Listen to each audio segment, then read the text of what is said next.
What if I told you that there's a version of you, alive, conscious, and active, watching you at this very moment?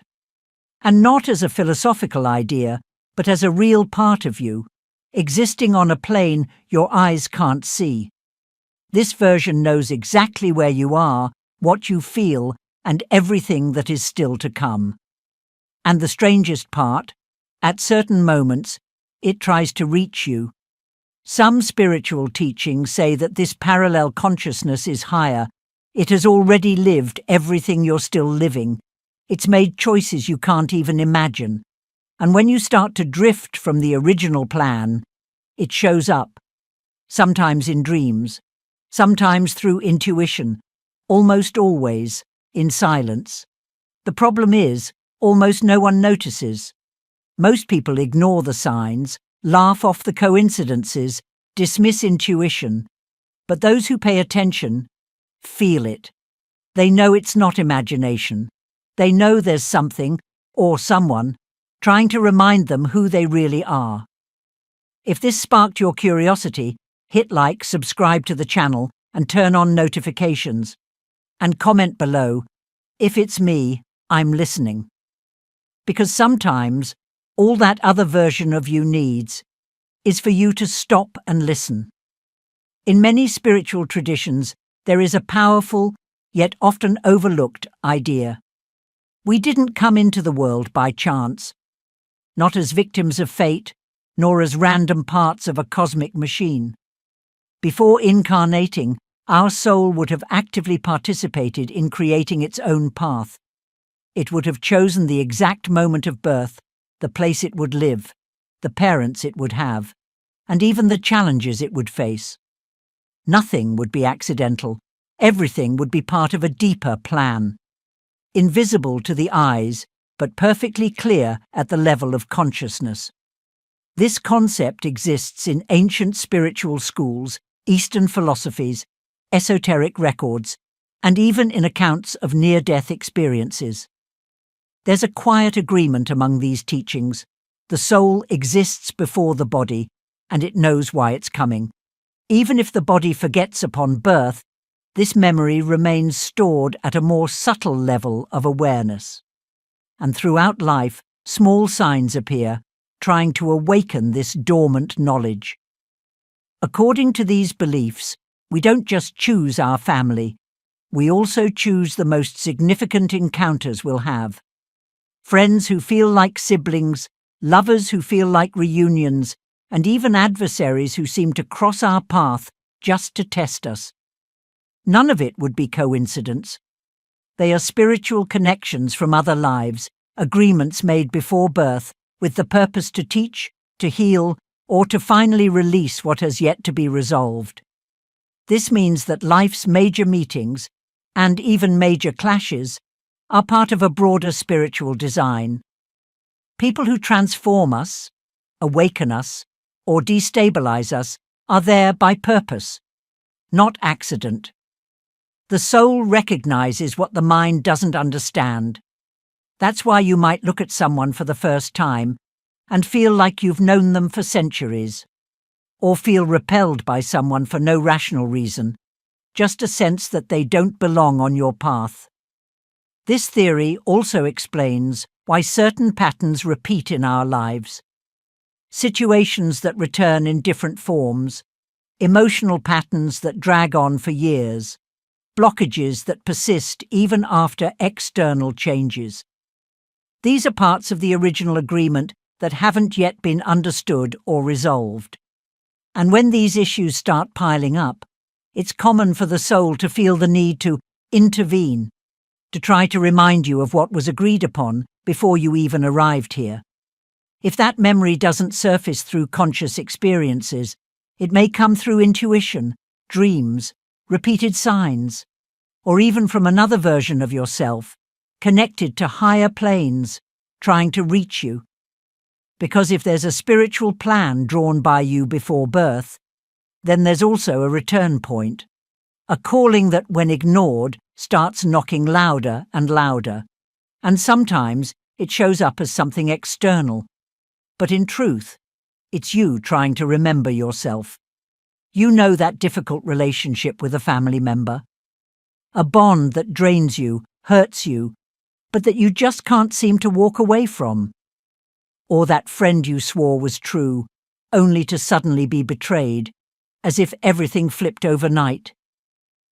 These situations are more than just human disappointments. According to many spiritual traditions, these relationships were written even before you were born. And most likely, this isn't the first time you and this person have met. There's a principle called a soul contract. It says that before incarnating, we make agreements with other consciousnesses, some with deep bonds of love, others with unresolved karma that needs balancing. That absent father, that controlling mother, that sibling who never understood you. They could have been completely different figures in other lives. And now they return in new roles so that something can finally be understood, forgiven, or released. What's most interesting is that, even without conscious memory, the body feels, the soul recognizes. You know when you meet someone and feel an immediate connection without explanation. Or the opposite. You feel repulsion, discomfort, a silent warning right away. That could be the energetic memory of a past life manifesting. These are emotional fragments that transcend time. The current experience would be just another chapter in a much longer story. And that's why, sometimes, the most intense relationships are also the most painful, because they carry layers from other lives that haven't been resolved. The pain you feel may not be just from now. It may be remnants of something you didn't finish back then.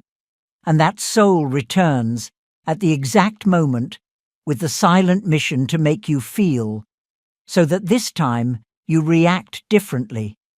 You're not being punished. You're being invited to close a cycle. These dynamics repeat until the lesson is complete. It's not enough to walk away physically. If the emotional and spiritual bond isn't understood, it may return in other forms, with other people, in other lives. That's why difficult situations with close people shouldn't be ignored. They should be looked at more deeply. Why does this person trigger me so much? What are they reflecting? What are they forcing me to face within myself? These questions are keys that unlock lives. And maybe that's why, when everything seems to repeat, that other version of you, the more awakened, more connected consciousness, tries to manifest. It already knows which path leads to liberation. It has already lived what you're living now, and it tries to guide you through the same hallways where you always get lost. And that's when the signs start appearing, calling you to act differently. Because the soul is tired of repeating. It just wants to fulfill and move on. Sometimes we look at our lives and simply don't understand. Why do we go through so many hard things? Why do some situations feel heavier for us than for others?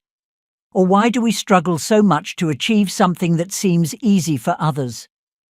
These questions follow us in silence and often make us believe we're being forgotten, punished, or left behind. But according to various spiritual traditions, the answer may lie in the choices you yourself made before being born. The soul, when incarnating, chooses its journey. And these choices aren't made for comfort, but for growth.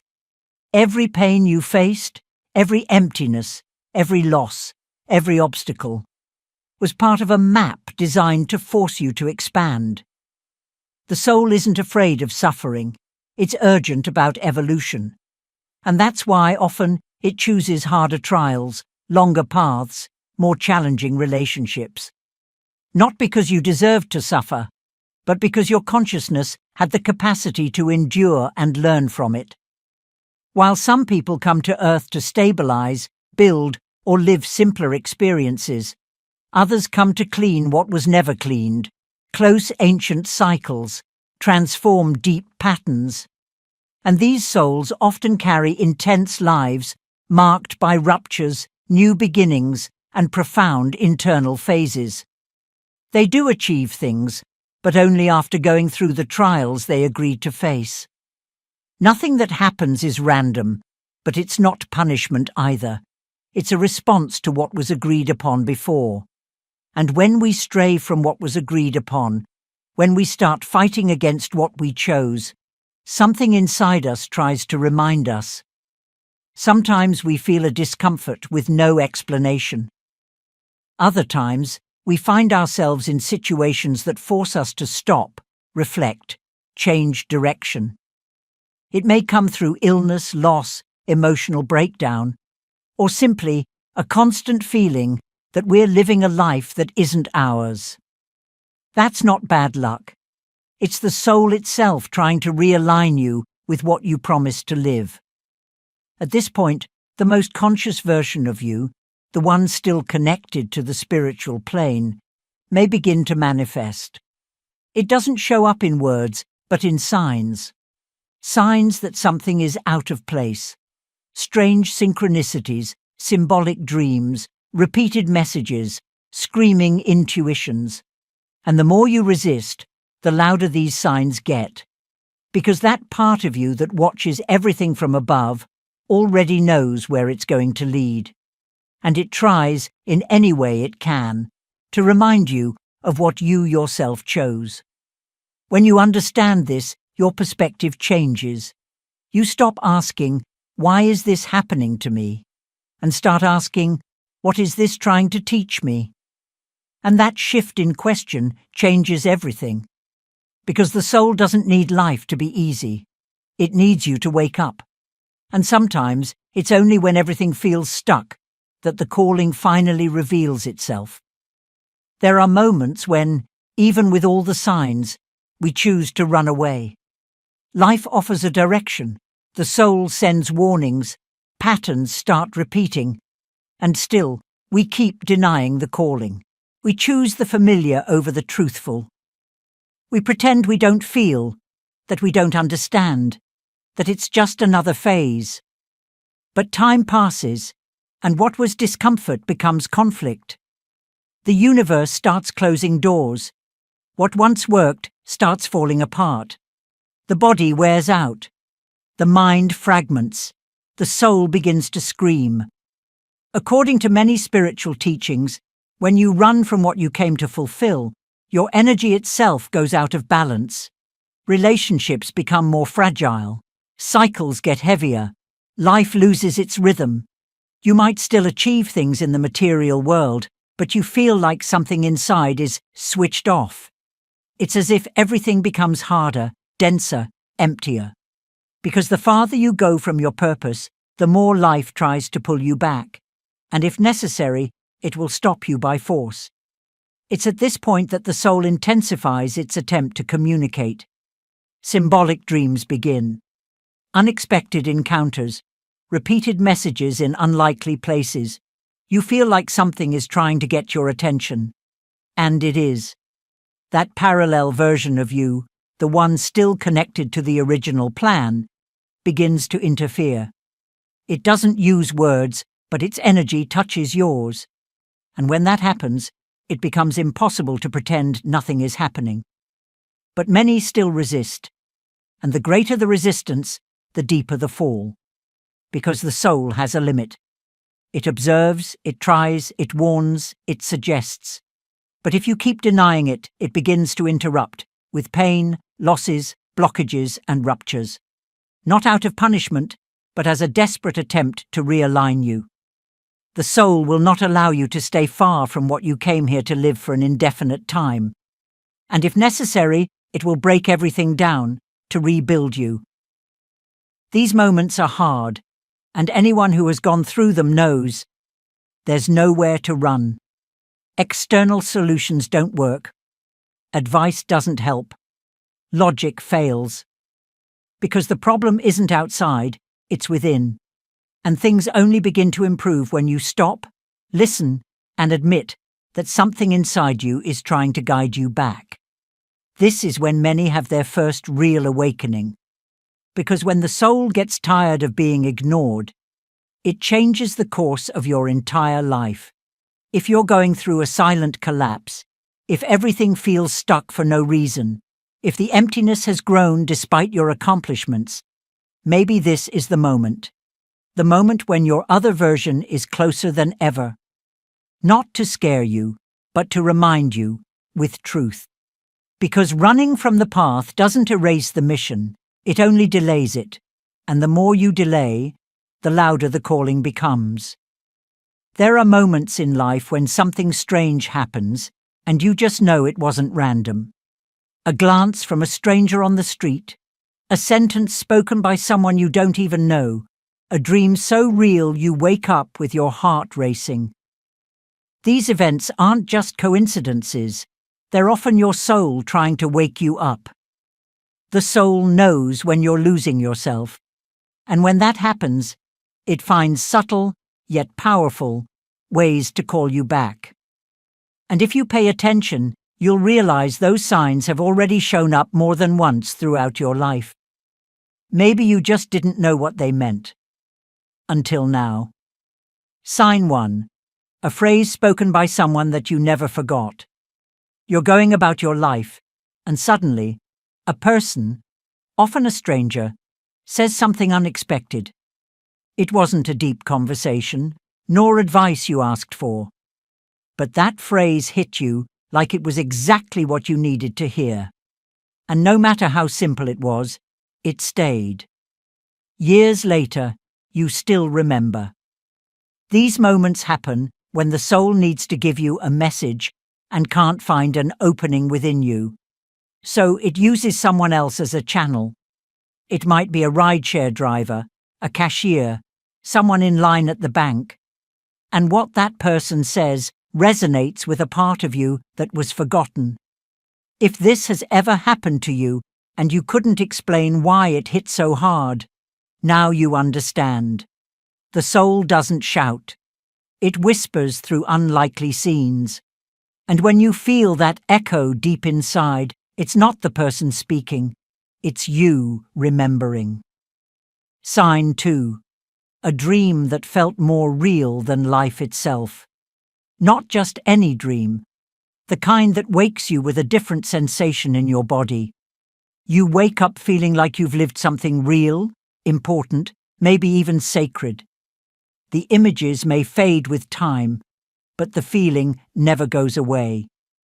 These dreams are more than random memories. They are soul encounters with something beyond time. Often they're coded messages, signs about choices, paths, and people. When your conscious mind sleeps, the soul takes the opportunity to deliver what you wouldn't access while awake. If you've ever dreamed of someone you've never seen, unknown places, or situations that later came true, that wasn't just a dream, that was contact. And the more you honor that kind of experience, the closer the soul gets. Sign 3. A sudden urge to change everything. Out of nowhere, without a clear reason, you feel an overwhelming need to change something. Maybe move to another city, cut a tie, drop a project, start from scratch. You try to rationalize, but the restlessness doesn't go away. Something inside you is asking for movement. This sudden urge is a clear sign that the soul is trying to pull you out of a place that no longer makes sense. You might try to ignore it for a while, but that urge will grow. It doesn't come from whim. It comes because your energy is no longer aligned with where you are. The soul knows when a cycle has ended, and if you take too long to act, it starts pushing harder.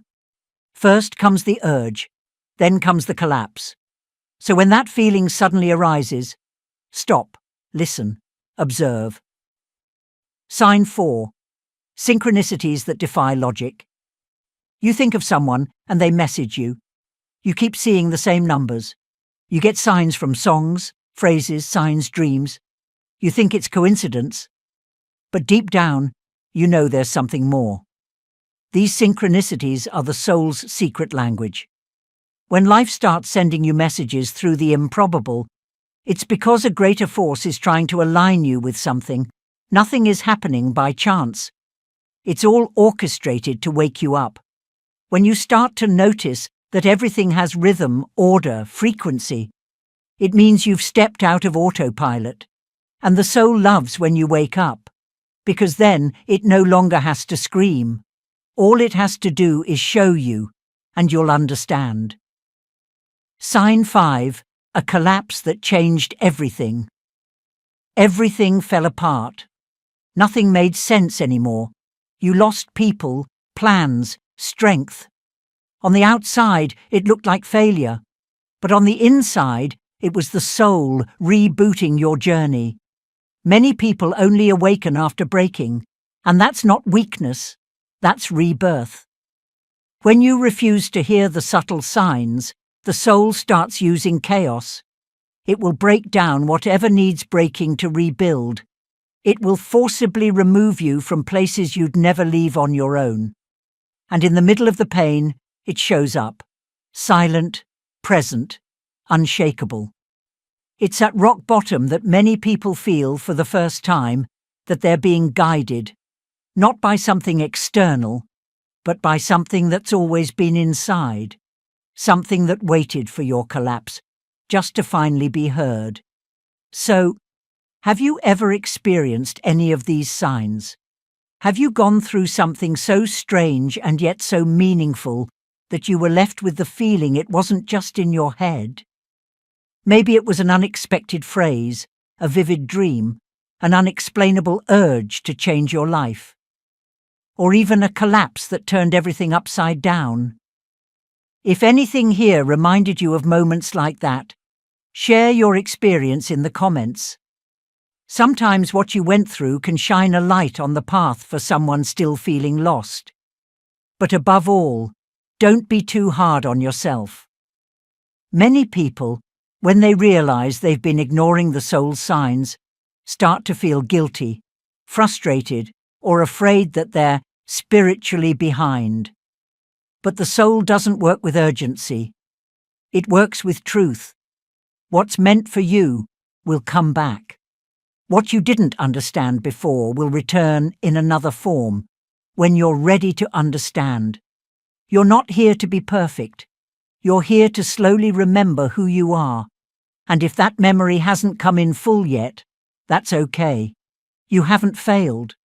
You're exactly where your awareness needs to be to begin seeing. The spiritual path isn't linear. Some days you feel connected, and the next, it's like you've lost it all. There are phases of silence, confusion, and emptiness. But none of these phases are a waste of time. They're part of the process, of deprogramming, of cleansing, of making space for the new. So if you're going through a phase where the signs have become more intense, more clear, more frequent, don't panic. Don't try to fix everything right now. Just observe, breathe, listen more calmly. What's real doesn't need to be forced. The soul speaks when it finds space, and if you've come this far, it's because that space is beginning to open. Trust more in what you feel, even if no one else understands. Your soul doesn't make mistakes. It only insists. And when you stop fighting against it, things finally begin to flow. If you've read this far, it means something inside you is ready to hear what you used to ignore. Maybe this video didn't teach you anything new. It just reminded you of what, in silence, you've always known. The soul doesn't need proof. It needs space, and you've just created one. A space where things that once seemed like coincidence start to make sense. The spiritual journey doesn't begin with a miracle. It begins with attention. When you start noticing the signs, listening to what you feel, and respecting what makes you uncomfortable, the invisible starts to reveal itself. And no, you won't understand everything all at once, but you're no longer asleep. And that changes everything. Because once you start to see, you can't go back to where you were. Keep observing, keep feeling, and above all, Trust what moves within you, even if no one else around understands. Those who listen to the soul often have to walk a little more alone. But in time, they realize they were never truly alone. Because there is a version of you, more awakened, more elevated, that's always there, guiding you in silence. If this content touched something inside you, hit the like button, subscribe to the channel, and turn on notifications. That way you'll keep receiving videos like this, ones that don't just inform, but remind. And if you know someone who feels things deeply, but doesn't understand what they feel, share this video. Maybe what is just a reminder for you could be their very first step. And now, write in the comments, "I'm ready to hear what my soul has always tried to say." That phrase seals what was activated here and opens the way for what's still to come. Remember, you're not late or wrong or lost. You are awakening, and the soul never misses its timing.